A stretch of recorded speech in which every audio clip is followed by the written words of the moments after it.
Ililigtas natin ang mga nawawalang K-pop na manganggaso ng demonyo. Alex mga pare, sandali. May susi ako mga pare. Bumili tayo ng storage unit sa auction ng 10,000 piso at umaasa akong makakakuha tayo ng mahalagang bagay sa loob. Artie, tumahimik ka. May breaking news, panurin natin. Breaking news. Kanselado ang Huntrix concert ngayong araw dahil may mga babaeng nawawala. Huling beses silang nakita malapit sa City Storage Unit area. Nawawala ang Huntrix at huling nakita sila sa storage unit area. Kaya malamang nasa loob sila at kailangan nila ng tulong natin. Wala akong pakialam mga pare. Gusto ko lang makatipid. May susi ako. Kaya buksan na natin ang slot at pumasok na tayo. Tara na! Wow! Alex! Ang dilim dito. Hindi ko makita si Alex. Hanapin natin ang switch. Nasaan na yon? Baka nandyan lang sa pader. Oh mga pare, nahanap na namin. Diyos ko, ang sakit naman. Hindi ko sinasadyang nangyari, pero tumayo ka na. Hanapin na natin si Huntrix. Ang creepy sa loob. Nararamdaman mo ba? Amoy? Mabaho ang amoy. Alex, Grabe, nakikita niyo ba mga kaibigan? Ito ang dilaw na jacket na pagmamay-ari ni Rumi. kanina ito? Pangkaraniwang jacket lang ito? Hindi ito pangkaraniwan. Tingnan mo itong balikat na plato. Oo, espesyal na sandata ito. Wow, laban sa mga demonyo. Oh, tingnan mo ang mga simbolo. At tingnan mo ang mga mansa ng dugo na ito. Ay, grabe, Artie. Teka, Alex. Pintura yan. Oo, tinan nyo, pintura lang to mga pare. Sinasabi mo na espesyal to, tama ba? Baka mahal to, itatabi ko muna at ibebenta. Baka makabenta pa ako ng 100 piso. Oh, normal lang to. Huwag mo masyadong intindihin.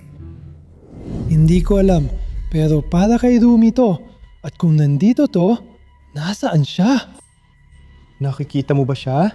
Hindi. Gusto kong makita ng mamahalin dito. Tara na. Alex! Grabe guys! Tingnan nyo! Ito ay isang palakol at sobrang pulo ng dugo. Diyos ko, ano ba nangyari dito? Sobrang natatakot ako ngayon. Teka. Dugo ba ito? Hindi. Pintura lang ulit ito. Karaniwang palakol lang ito na may pintura. Baka nga, hindi ko pa ito mabenta. 10 piso lang ang halaga nito. Diyos ko, kailangan kong makahanap ng mahalaga dito. Wala akong pakialam sa binayad natin. Basta mahanap natin si Huntrix. Oo, sandali. Ano to? Naku! Sa tingin mo ba dugo ito ni Huntrix? Hindi, sa tingin ko hindi, pero... May nakikita ka ba?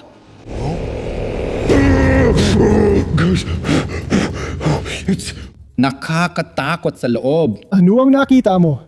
Tingnan mo lang. Ay, grabe. Mga pare, kung gusto yung makita kung anong nasa likod dito, i-like nyo lang at ipapakita namin sa susunod na video. Sige, mukhang nakakatakot siya pero napakahalaga pa rin ito. Oo, kailangan ko pa ring hanapin. Sobrang sensitibo ang nakita namin. Kung gusto nyo makita, mag-ingat kayo. Artie, ano to? Ito ay lababo. Ito ay lababo dito sa abandonadong garahe. Grabe naman. Guys, Diyos ko, kailangan ko lang talaga ng pera ko. Baka may mas alba pa ako mula dito. Pero hindi, puro pampalasa lang. Isa pang pampalasa at tingnan mo, itong classic ranch dressing. Alex, guys, gaya ng sinabi ko sa inyo, may mga taong kumakain ng kung ano-ano, hindi ko alam, karne. Oo, halata naman, di ba? Bakit? Bakit nila itinago iyon? Artie, hindi ko iniisip na pangkaraniwan lang yan. Tingnan mo dito, ito ay isang hibla ng buhok ni Rumi at malapit lang ang kutsilyo. Baka garahe ito ng isang matadero, ng isang siraulong kusinero mula sa impyerno o kung ano pa man. Hindi ko alam. Mas mabuting isipin natin kung ano ang pwede nating ibenta dito. Diyos ko, ito ay... basura lang. Hindi man lang aabot ng 10 piso. Diyos ko, anong problema ng garahe na to? Diyos ko, wala na akong pera mga pare. Sobrang wala na akong pera. Sige, maghanap tayo ng iba. Sige. Arte, wasak ang puso ko. Kasi pakiramdam ko dito, pinatay si Rumi. Alam mo, wasak din ang puso ko kasi wala akong pera ngayon. Diyos ko, Alex! Oh, ano to? Diyos ko, puro dugo to. Puno ng dugo. Ito ang apron ng kusinero. Ay, grabe. Sabi ko na sa'yo, konektado ito sa pagpatay kay Rumi. Siyempre, konektado yan. Mga pare, tingnan nyo ang dugo. May nagluluto lang ng karne dito, di ba? Kakakita lang natin ng kutsilyo at mga karne. Halata namang may nagluluto talaga dito. Alex, anong problema mo? Mag-isip ka naman ng mabuti. Sige. Sa tingin mo ba dugo ni Huntrix yan o ano? Hindi. Sa iba lang yan. Ayos lang. Ano to? Ito ay isang sombrero. Mga pare, tingnan nyo Alex, sa tingin ko, dapat mong isuot to. Sige. Tama ka. Gaya ng itinuro ni Slav na para maintindihan ang motibo ng baliw, kailangan nating mag-isip at kumilos na parang siraulong mamamatay tao. Kaya ito ang aking sombrero ng chef. Ito ang aking apron. Oo. Simulan mo nang maging baliw. Baka ikaw, alam mo, makahanap ng kung ano, baka ginto dito sa unit na to. Ano? Wala si Artie? Bilang impyernong kusinero, dapat kong malaman ang gusto niya. Kaya gusto ko ng karne, gusto kong maghiwa ng karne, at gusto ko si Huntrix. Gusto ko ng mga batang babae o kung anuman dahil ang kanilang karne ay napakalambot at malasa. Diyos ko, parang may topak siya. Isulat yun sa komento at 2. Pasensya na mga pare, pero Diyos ko, itong laman ng Huntrix na ito, kailangan ko ng espesyal na gamit. Tama na. Sige na, tama na. Mag-isip ng mas maayos. Pero kailangan ko pa rin ng gamit. At ang mga kusinero, nilalagay nila ang mga gamit nila sa bulsa. Kaya may bulsa ako dito. Artie, Ano? Ano yun? Ito bang recorder? recorder. 50 piso lang ito. Oh, maganda at pwedeng ibenta pero wala pa rin akong pera. Pero kung nasa bulsa ni Cook ito, ibig sabihin, itong si Raulong gago na to ay may na-record. Baka si Huntrix. Baka boses niya. Kailangan nating pakinggan yun. Ay, grabe. Gawin mo! Pakiusap, gawin mo na. Takot ako. Pakinggan natin ito. Ay, Diyos ko. Diyos ko! Eto si Huntrix! Siguro si Rumi. Siyang sumigaw. Baka nasasaktan. Anong nangyari sa kanya? Hindi ko alam mga pare. May mga babae lang na sumisigaw. Hindi, mga babae lang. Sila yun, sigurado ako. Makinig tayo. Grabe. Tunog tao talaga yun. Numuyan ng karne yung taong yun. Oh, Alex, sobra ka na. May kinakain talaga yung taong yon, di ba? Ibig kong sabihin, sa garahe ng iba. Oo, may kinakain siyang karne, di ba? Diyos ko. Sige mga pare. Makinig tayo. Anong susunod?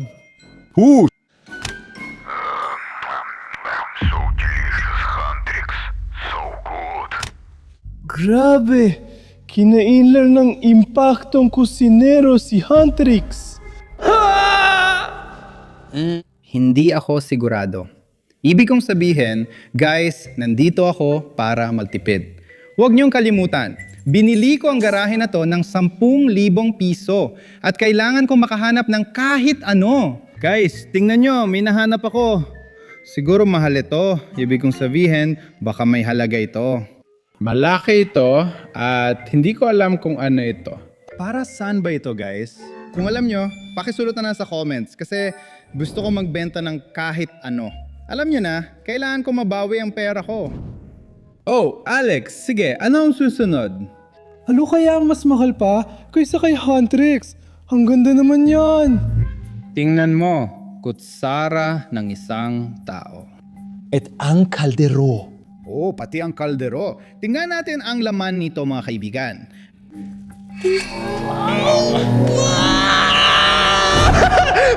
Sila yun.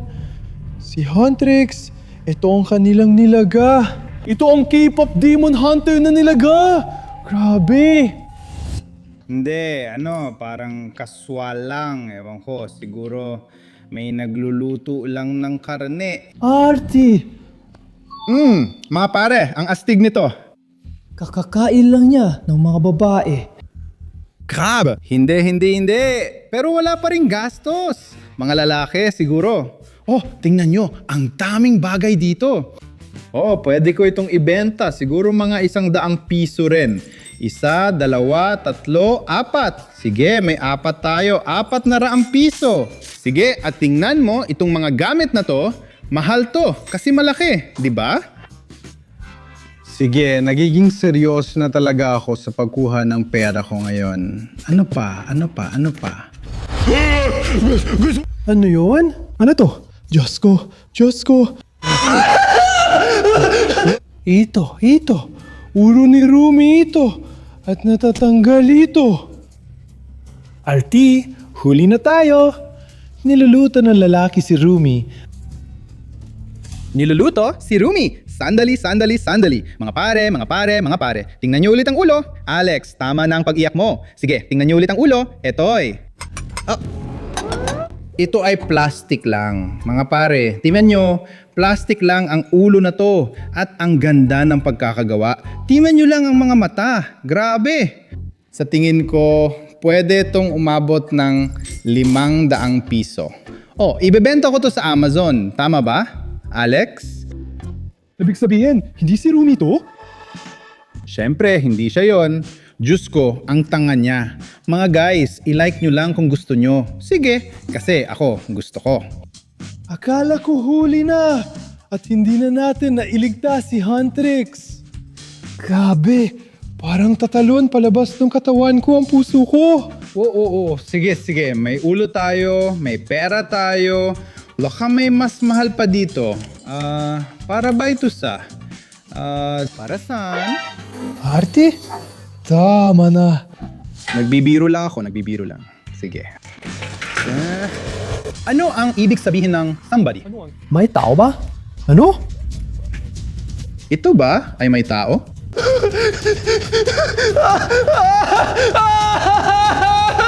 Rumi? Kung ito ay plastic, sigurado akong totoo ito. Diyos ko, tingnan niyo ang madugong bagay, mga pare. Diyos ko, ang buhok. Buhok. Rumi, anong ginawa nila sa'yo? Rumi! Teka, guys. Ang buhok. Mukha siyang peke. Kailangan maging maingat sa buhok ni Rumi. Oo, guys, tingnan niyo peke ito. Pwede ko rin itong isuot ng ganito. So, ako ba si Rumi ngayon o ano? Hindi. Ito ay isang ordinaryong kalansay lang. Ordinaryo ang kalansay. Oo, tingnan niyo mga pare. Hindi, Artie. Tingnan mo lang kung gaano siya kaitim. Wala akong pakialam. Sa totoo lang. Kung mapapaliguan natin siya, ibebenta ko siya. Siguro mga 200 piso. Sige, hindi naman ganun kasama mga pare. Sige, at halos kamukha na niya yung lumang mga kamay. Sige, hindi naman talaga masama. Pero mas nagiging mura na siya ngayon. Basta, oo, nakakatakot, nakakakilabot, pero ito ay gawa lang sa plastic. Kaya ano bang kinatatakutan mo? Nag-alala ko kay Rumi. Kailangan pa rin natin siyang iligtas. Baka nandito lang siya, pero baka nakatago siya. Tumingin-tingin ka lang sa paligid. Baka makakita tayo ng kayamanan dito. Sa ngayon, wala akong nakikitang espesyal dito. Ibig kong sabihin, 10 piso lang. Diyos ko, kailangan kong makahanap ng mahalaga. Kailangan natin ng dagdag na ilaw. Madilim dito. Siguro kailangan ng ilaw dito. Oh, nahanap ko ng switch kaya may ilaw na dito. Oh, Diyos ko. Ano to? Oh, Diyos ko. Teka. Ito'y kotse mga pare. Ito ang buong kotse. Pero, sa totoo lang, hindi siya mukhang moderno. Archie, ito ang kotse ni Huntrix. Grabe naman. Kaninong kotse? Huntrix K-pop Demon Hunters. Alex, hindi ako interesado sa Huntrix. Interesado lang ako. Magkano ba ito? Pero sa totoo lang mga pare, gusto ko lang sabihin na itong itsura na to, mga 2,000 piso siguro ang halaga. Tingnan mo, grabe. Diyos ko, sobrang sira na. Sige, 2,000 piso. Hindi naman masama. Ayos pa rin. Pero tingnan mo, yung butas sa hood ng kotse, Diyos ko. Artie, wala namang problema mga tol. Kasi ito ang personal na kotse ni Rumi. Personal na kotse ba ito? Kaya siguro mas mahal ito, di ba? Lahat naman gusto ang mga custom na kotse, di ba? Oo, si Rumi ay sobrang yaman. Marami siyang mga astig na gamit. Maraming astig na gamit na ibig mong sabihin sa loob ng kotse. Oh, siguro. Sige, titingnan ko. Mga pare, sobrang excited ako. Tingnan niyo to. Oh, dito si Rumi. Sobrang saya ko na makita siya. Pero sa parehong oras, wasak ang puso ko. Dahil lang sa ginawa nito. Yung baliw, tanga, at kinaiinisan kong lalaki na ginawa kay Rumi. Pwede sana kaming pumunta sa mga konsyerto, mapanood ang mga kanta ng Huntrix, makagawa sila ng mga bagong kanta, pero ngayon, wala na lahat yun. Ngayon, wasak na at nawala na lahat. Artie, may nakita ka na ba? Guys, tara na, manood tayo. Nawalan ako ng pera. Tingnan nyo lang yung mga butas dito. Diyos ko, hindi pwede. Tingnan nyo yung mga wiring dito. O sa tingin ko, wala na itong halaga ngayon. Oo, baka custom made ito, pero tingnan mo, pwede kong ipasok yung paa ko dito. Diyos ko, ito na. Prino ba ito? Di ba, Alex? Prino ba ito? Sigurado akong walang prino ito. Diyos ko, naipit ako habang tumitingin. Pare, ayoko ng ganitong buhay at magsayang ng pera. Alex, bakit natin binili to? Diyos ko, nawalan ako ng 5,000. 5,000! Para saan pa? Para lang sa basurang kotse na to. Diyos ko. Artie, baka si Rumi o may kaugnayan sa kanya ang nasa likod nito. Oh, likod pala? Oo, hindi pa natin nasuri. Sige guys. Sana makakita tayo ng isang bagay na interesante dito. May nakita ka ba? Oh, marami pa rin basura talaga. At guys, may nakita ako dito. Alex, nakasulat dito para kay Huntrix. May ibig bang sabihin yun? Para kay Huntrix? Ibig mong sabihin, parang may kasunduan na walang krimen. Parang may bumili kay Huntrix o kung ano man. Hindi ko alam. Halika na lang, tingnan mo. Halika, tingnan mo. Grabe, ang daming dugo nito. Ano laman ng itim na bag na yan? May pula rin dito. Sa tingin ko talaga, ito ay isang Ang pera, mga pare, ang pera ay pera. Diyos ko, tingnan nyo, nahanap ko ang pera. Diyos ko, magkano kaya ito? Parang mga 10,000, 20,000, at 30 dolyar at euros. Tingnan nyo. At marami pang iba. Ay, ang saya ko mga pare. Sulit ang oras ko. Diyos ko. Ay, pera. Artie, kumalma ka. Tugong pera to. Sobrang marumi nito. Baka kinidnap si Rumi.